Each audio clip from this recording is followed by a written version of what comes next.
रूस ने अपने हथियारों से यूक्रेन में जमकर तबाही मचा रखी है। यूक्रेन भले नाटो देशों से मिल रहे हथियारों के बूते रूस को टक्कर दे रहा है, मगर रूसी हथियारों के सामने अभी भी यूक्रेन काफी पीछे है।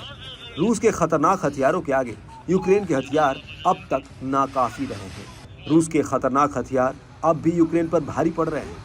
यूक्रेन के पास ऐसा कोई हथियार नहीं है जो रूस के भीषण हथियारों को रोक सके। दावा है कि रूस ने यूक्रेन की राजधानी कीव पर सबसे ज्यादा हमले किए हैं। इस बीच रूस ने 17 नवंबर को यूक्रेन पर हवाई हमलों की ताबड़तोड़ बौछार की।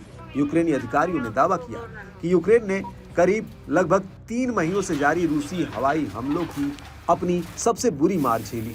इस दौरान यूक्रेन पर 120 से ज्यादा मिसाइलें और सैकड़ों ड्रोन दागे गए, जिसमें कम से कम 7 लोग मारे गए। वहीं यूक्रेन के पावर सप्लाई सिस्टम को भी बहुत बड़ा नुकसान उठाना पड़ा है। दावा तो ये किया जा रहा है कि रूसी हमलों से खौफ में जी रहे यूक्रेन के लोग कई हफ्तों से भयंकर हमले की आशंका में थे। यूक्रेन के विदेश मंत्री एंड्री सिबिहा ने बताया कि रूसी सेना ने रविवार को सबसे बड़े हवाई हमलों में से एक शुरू किया। रात में राजधानी के ऊपर ड्रोन से हवाई सुरक्षा की आवाज सुनी जा सकती थी। सुबह मिसाइल हमले के दौरान शहर के केंद्र में शक्तिशाली विस्फोटों की एक सीरीज सुनाई दी। वहीं ताजा हमलों पर यूक्रेन की वायुसेना ने बताया कि हमारे जाबाजों ने रूस की दागी गई 120 मिसाइलों में से 104 को तबाह किया, जबकि 90 ड्रोन में से 42 को हवा में ही मार गिराया। वहीं यूक्रेन को दहलाने के बाद रूस की ओर से भी बड़ा बयान सामने आया है। रूसी रक्षा मंत्रालय ने कहा कि सैनिकों ने यूक्रेन के सैन्य औद्योगिक परिसर को सप्लाई करने वाली पावर फैसिलिटी पर एक बड़ा हमला किया, जो सटीक टारगेट पर हिट हुआ। वहीं DTEK के CEO मैक्सिम टिमचेंको ने बताया कि यूक्रेन के पावर सिस्टम को गंभीर नुकसान पहुंचा है। इसमें DTEK का पावर स्टेशन भी शामिल है। यह हमले एक बार फिर यूक्रेन को उसके सहयोगी देशों से और एयर डिफेंस सिस्टम की मांग करते हैं।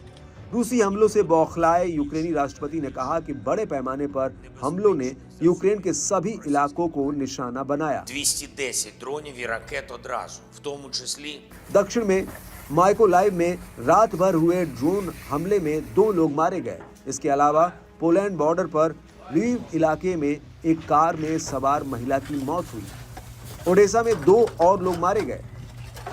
वहीं रेल अधिकारियों ने बताया कि निप्रोपेट्रोव्स्क में एक रेल डिपो पर हमले में 2 लोग मारे गए और 3 घायल हो गए। बता दें कि रूस के यूक्रेन पर हमलों के बाद 1000वें दिन के करीब पहुंचने पर हमलों की ये बड़ी लहर आई। रूस ने आखिरी बार 26 अगस्त को कीव पर बड़ा हमला किया था। उस दौरान यूक्रेन के अलग अलग कोने में 200 से ज्यादा ड्रोन और मिसाइलों की बौछार हुए, जिसमें 7 लोग मारे गए थे। बताया जाता है कि रूस के हमले ने यूक्रेन पर और दबाव डाला है। खास बात है कि रूस ने यह हमला ऐसे वक्त किया है जब इसी महीने अमेरिकी राष्ट्रपति चुनाव में डोनाल्ड ट्रंप ने बड़ी जीत दर्ज की।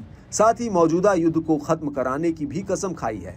बता दें कि रूस युद्ध की शुरुआत से ही यूक्रेन के ऊर्जा ठिकानों और बुनियादी ढांचे को निशाना बनाकर उसकी कमर तोड़ने में लगा है।